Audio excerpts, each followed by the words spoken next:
Hi, my name is Gina Strack, and I am the Digital Archives Manager for the Utah State Archives and Records Service. And today I'm just going to highlight one of our big projects we completed in the last year, which was concerning World War I records, because it has now been 100 years since that war. And I even learned a new word for this, which is centenary. I think that's more common in Europe, but it really makes sense because you really want to celebrate an anniversary and you don't really want to celebrate war. So this is more of a recognition of that. So just as a quick, this is my wordiest slide because it has the most information on it, but I just think it's really interesting how we ended up with military records at the Utah State Archives. It's not unexpected, but we have a little bit of a unique history here in Utah, which is back in around the time of World War II, there was the Department of War History and Archives created in the Utah State Historical Society. So the State Archives didn't exist then in any form, and because they wanted to collect records about people who'd served in the war. And then in 1957, the Utah legislature officially established the Utah State Archives as a part of the Utah State Historical Society, and specifically as the military records section. And they transferred over the function of graves registration from the Adjutant General's office. And this is actually a photograph of the man, I know his name, I wrote a blog post about him, and I can't remember it right now, but he single-handedly went out and found pretty much every burial site of veterans of the various world wars. And anyway, he's got a really interesting story. So in 2017, we actually started a new outreach program with a brand new position dedicated to outreach, volunteers, and advocacy. The person who was hired in that position had done graduate historical work at the World War I Museum, so it seemed really smart to take any tentative plans we had regarding World War I and build upon that. I had started a little bit by digitizing some photographs with Marriott Library that we had from World War I service questionnaires back in 2016, and they did a fabulous job as always. But I didn't have any metadata yet, so I couldn't really load them online, and it wasn't the complete collection. The outreach program continued forward throughout the years of 2017 and 2018 with blog posts, lectures during Archives Month, and a special display called The World Remembers. So this was like a projected program that we showed on our wall that displayed the name of every person who died during World War I from all sides, all over the whole world. I think each name was displayed for 3 seconds, and they started that September 17th, and they ended it November 11th, 2018. So it was a really interesting project. Okay. And this is a list of the collections that we ended up with online. So that included the World War I service questionnaires, which I'll talk about in a little bit more detail in a minute.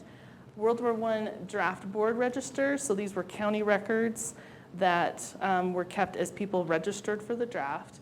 And then there were some general World War I records from the Utah State Historical Society because of that responsibility to gather that information about people who had served in the war. And then a scrapbook from the 145th Field Artillery, which had been stationed here in Utah. So I said that we'd start digitizing photographs in 2018. The collection was not finished until 2016. The collection was not finished until September 2018. And the reason why it took about 2 years is all these steps that I put here on this slide. So first, the original photographs were digitized. And then we digitized the microfilm for the original paper records. Because when they microfilmed those records back in the 1970s, they threw away the paper. If you want to talk to me afterwards about past archival practices, I have some words. Because this is actually something we faced with all the World War I records, which is they microfilmed and destroyed. So this is a lesson we need to learn for digitization too. Just because it's a great technology doesn't mean you really want to throw away the original. So dedicated staff and volunteers did create eventually a name index from all of these different records. And then I turned those into folders because the questionnaires were multi-page. So we had to get 4 pages of the questionnaire and an optional photograph into those folders. And then since they'd also microfilmed the photographs, they didn't throw away the photographs. That's why we digitized them. But they'd also microfilmed them, so now we had 2 copies. So we had to take away the microfilm copy and go put it in another side folder. And then I spent a significant amount of time, I think almost a year actually, just reconciling the metadata. Because usually when we create these compound objects, as they call it in Content DM, we name the folders after like the folder number or the box number or something that's just very uniform and numerical, but we didn't have any of that because these records are actually stored kind of sideways in a document box, and you have the photographs, and then you have a kind of miniature version of the microfilmed records, and then we also have the microfilm. It's very confusing, so we had to use the names. And of course, if you've got names, you've got people who share names, like John Smith, and you have variants in those names, the way they're indexed, the way they're written on the records. And so I reconciled that using just various queries in Microsoft Access, matching, not matching, because ultimately I just needed all the folders to exactly match the name index, so that gave me my, my main title metadata for the objects. Eventually, we will also add and reuse these names in our overall name index search, which is, we've just moved into a solar-powered version of that, so that if you just search for the name, you will turn up these records, even if you didn't know these records existed. Because, especially for genealogy, you might think, well, great-grandfather was in the war, but I don't know if there's any records on him, so I'll go look up his name. When it was all said and done, after all these steps, there was 5,767 records or names, and it included 22,328 images.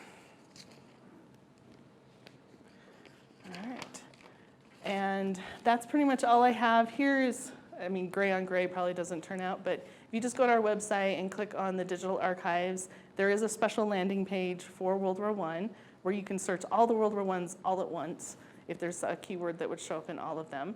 And I guess we'll do questions later.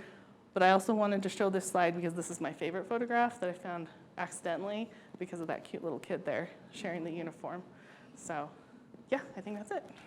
Thanks.